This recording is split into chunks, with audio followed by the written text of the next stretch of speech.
कौवा चूहे को अपनी पीठ पर बैठाकर मित्र कछुए से मिलने चल पड़ता है।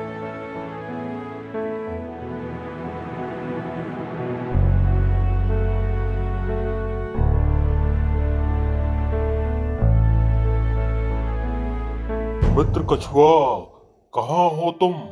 मैं तुमसे मिलने आया हूँ। एक कौवे की पीठ पर एक चूहे को बैठे देख कछुआ डर जाता है और अपने मित्र को पहचान नहीं पाता है। अरे मित्र कछुए, मैं कल्लू कौवा हूँ, तुम्हारा मित्र, तुम्हारा दोस्त। अरे कल्लू, ये तुम हो? तुम्हें पुनः देखकर मेरा मन आनंदित हो गया है। पर ये चूहा कौन है जिसे तुम अपनी पीठ पर बैठा कर ला रहे थे? मित्र, ये भी मेरा अनन्य मित्र है, जिसे मैं साथ लेकर आया हूँ। वहां लोगों ने अकाल के कारण घर घर पे पक्षियों को पकड़ने के लिए जाल लगा रखा है। मैं बहुत बचते बचाते आया हूँ मित्र। बहुत अच्छा किया, स्वागत है तुम्हारा मित्र। तुम्हारा भी स्वागत है मित्र मूसक। मित्र मूसक, तुम वहां कह रहे थे कि तुम्हें भी वहां बड़ा दुख है। ऐसा क्या हुआ था तुम्हारे साथ? चूहा तब उन्हें अपनी कहानी सुनाने लगा। दक्षिण प्रदेश में एक प्रांत में नगर से थोड़ी दूर महादेव जी का मंदिर था। वहां एक भिक्षु रहता था। वह नगर से भिक्षा मांगकर भोजन करता था। राम राम पंडित जी, राम राम राम राम।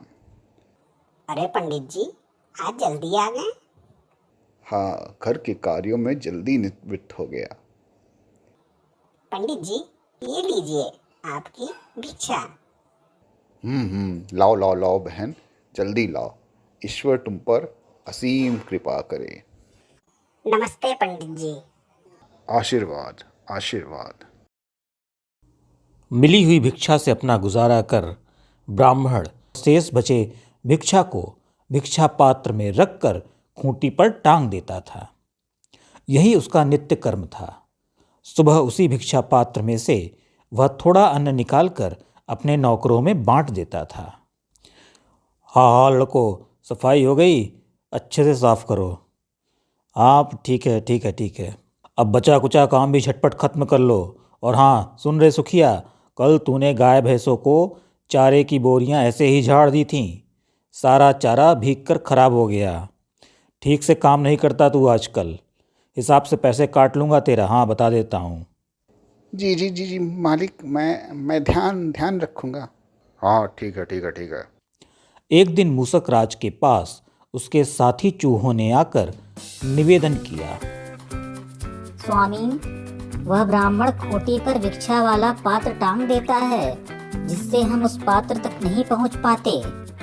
अगर आप चाहें तो उस खूंटी पर टंगे पात्र तक आसानी से पहुंच सकते हैं। अगर आपकी कृपा हुई तो हमें भी प्रतिदिन उसमें से अन्न भोजन मिल सकता है। चूहा बोला, क्यों नहीं, तुम सब मेरी प्रजा हो। तुम्हारी सुख में ही मेरा सुख है।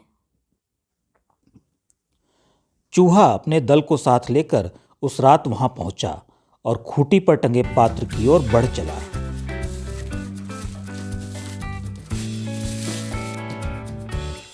अच्छा, तो यहाँ पर टंगा है वो भिक्षा पात्र। अभी मैं इस भिक्षा पात्र की खबर लेता हूँ।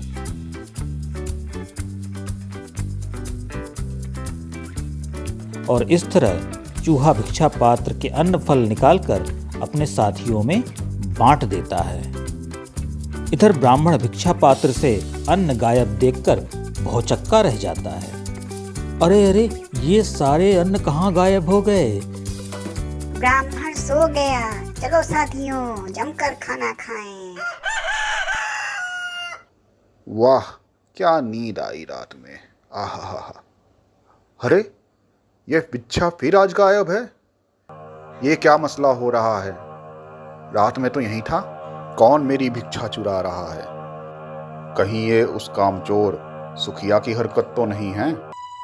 क्यों रे सुखिया, रात में मेरी भिक्षा गायब हो जा रही है। कहीं इसमें तुम्हारा हाथ तो नहीं है? सच सच बताओ। नहीं नहीं मालिक, हम भला भिक्षा क्यों चुराएंगे? आप हम पर नाहक शक कर रहे हैं। ठीक है, पर मुझे अगर पता चला तो अच्छा नहीं होगा। फिर रात में ब्राह्मण ने देखा कि ये सारी करामात एक चूहे की है। अरे अरे, ये तो चूहे की करामात है। रुक रुक रुक, अभी बताता हूँ तुम सबको। जाओगे कहाँ तुम सब बच के मुझसे। सारे चूहे चुप जाते हैं, पर ब्राह्मण के सोते ही वे फिर से खूंटी पर चढ़ जाते हैं। इन चूहों ने तो नींद ही खराब कर दी है। रोज रोज का ये हाल हो गया है। रुक, बताता हूँ अभी तुम लोगों को। रुको। भागो भाई भागो, ब्राह्मण आ गया, भागो भागो भागो भागो भागो भागो। अगले दिन ब्राह्मण को एक उपाय सूझता है। वह कहीं से बांस का एक डंडा ले आता है। रात भर इस डंडे से पात्र को पीटता रहूंगा। एक दो पड़ेगी तो खुद ही इन चूहों की अकल ठिकाने आ जाएगी। साथियों, ब्राह्मण के सामने हमारा भेद खुल गया है। हमें सावधान रहना होगा। इधर बांस के डर से चूहे का भिक्षा पात्र तक पहुंचना कठिन हो जाता है और रात भर चूहे और ब्राह्मण के बीच संघर्ष चलता रहता है। भाग लो भाई, एक भेजा पे पड़ गया तो सटक जाएगी अपनी। भागो भागो भागो भागो भागो। कुछ दिनों बाद उसी प्रदेश में एक सन्यासी अतिथि बनकर आया। ब्राह्मण ने उसका खूब सत्कार किया। कैसे हो मित्र? अरे मित्र, इतने दिनों बाद तुम्हें देख के मन प्रफुल्लित हो गया। रात में दोनों पर धर्म चर्चा शुरू हुई। सन्यासी बोला, मैंने अपनी यात्रा में बहुत से अनुभवों को देखा समझा है। धर्म नीति जानने वाले कई विद्वानों से मिला हूं। उधर ब्राह्मण का दिमाग पूरी तरह खूंटी पर ही अटका हुआ था और वह खूंटी पर लटके भिक्षा पात्र को ही खटखटा रहा था। सन्यासी को यह बात बुरी लगी और अपमानजनक भी। अरे अरे ब्राह्मण, तू मेरा अपमान कर रहा है। तू मेरे साथ मैत्री भी नहीं निभा रहा है, मुझसे पूरे मन से बात भी नहीं करता है। इसी समय मैं तेरा मंदिर छोड़कर चला जाता हूँ। ब्राह्मण ने डरते हुए कहा, नहीं नहीं मित्र, तू मेरा अनन्य मित्र है। मेरी परेशानी दूसरी है। एक दुष्ट चूहे ने उत्पात मचा रखा है। इन सब की वजह ये नालायक चूहा ही है। और ब्राह्मण ने सारी बात सन्यासी को कह सुनाई। अच्छा, तो ये बात है, मैं कुछ सोचता हूँ। अच्छा, तुम्हें क्या उस चूहे का बिल पता है? मैं नहीं जानता हूँ मित्र। मेरे अनुभव से मैं कह सकता हूँ कि उसका बिल भूमि में गड़े किसी खजाने पर है, तभी उसकी गर्मी से यह इतना उछलता है। कोई भी बात अकारण नहीं होती है, कोई न कोई कारण होता ही है। ये तुम कैसे कह सकते हो मित्र? बताया ना, ये सब अनुभव की बात है। मेरे पास अनुभव है। सुनो, मैं तुम्हें एक कहानी सुनाता हूं। एक बार मैं ब्राह्मण के घर गया था। वहां ब्राह्मण और ब्राह्मणी आपस में बात कर रहे थे। सुन रही भाग्यवान, कल कर्क संक्रांति है। मैं भिक्षा हेतु दूसरे गांव जाऊंगा। वहां एक ब्राह्मण की तृप्ति हेतु कुछ दान पुण्य करना चाहता हूं। हाँ हाँ, क्यों नहीं, दान तो करोगे ही तुम। तुम्हें स्वयं तो भोजन योग्य अन्न कमाना आता नहीं है, बड़े आए हो दान करने वाले। तेरी पत्नी होकर मुझे कोई सुख नहीं मिला। आभूषणों की तो बात ही छोड़ो, वो तो बड़ी दूर की बात है। यहाँ तो मिठाई भी नसीब नहीं होती। ज्यादा लोभ अच्छा नहीं भाग्यवान। अति तृष्णा अत्यंत खराब होती है। वैसे भी तुम ऐसे ही खूबसूरत लगती हो, तुम्हें भला आभूषणों की क्या जरूरत है? अच्छा ठीक है।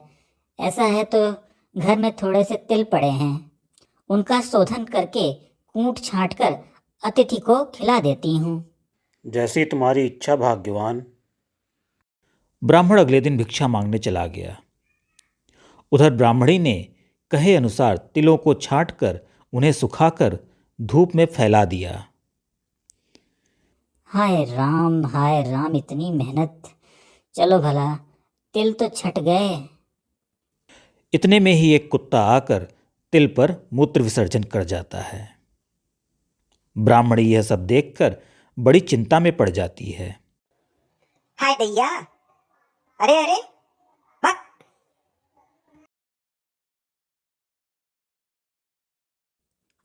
हाय राम, यही तिल थे।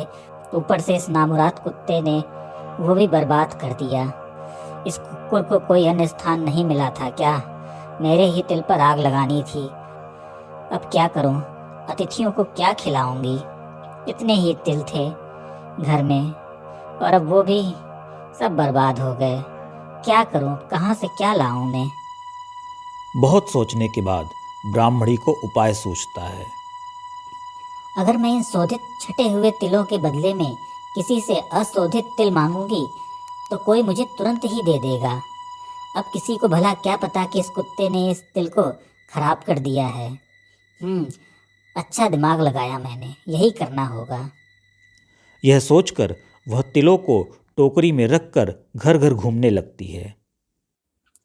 छटे हुए तिल ले लो, छटे हुए तिल, अशोधित तिलों के बजाय शोधित तिल ले लो। सन्यासी बोला। संयोगवश वह उसी घर में आ पहुंची जहां पर मैं भिक्षा हेतु गया था। माँ जी, बिना छठे तिलों के बदले ये छटे हुए तिल ले लो, ये तो बड़ी अच्छी बात है। तुमने इन तिलों को ढंग से छांटा तो है? हाँ माँ जी, बिल्कुल, बहुत अच्छे से छाटे हैं मैंने। ठीक है, मैं अभी अपने तिल लाती हूँ।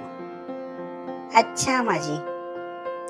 उस घर की गृहलक्ष्मी ने सौदा कर ही लिया था कि वहां उसका बेटा आ गया, जो अर्थशास्त्र का विद्वान था। अशोधित तिलों के बजाय शोधित तिल? दाल में जरूर कुछ काला है। माताश्री, ये क्या कर रही हो? इन तिलों को मत खरीदो। भला कौन इतना पागल है जो छटे हुए तिलों के बजाय बिना छटे हुए तिल खरीदेगा? दाल में कुछ जरूर काला है। बिना कोई कारण के ये शोधित तिल नहीं बेचेगी, अतएव ये सौदा मत करो। सही कहते हो बेटा, मुझे भी यह संकित लगता है। सन्यासी ने यह कहानी सुनाते हुए कहा, समझे मित्र, कोई बात अकारण नहीं होती। उस चूहे के बिल को हम ढूंढ निकालेंगे और कारण भी हमें वहीं मिलेगा। आखिर ये मूषक इतना ऊर्जावान क्यों है? जो भी हो, अब उस मूषक की खैर नहीं। बस इतना समझ लो मित्र, चूहे का बिल खजाने की चाबी है।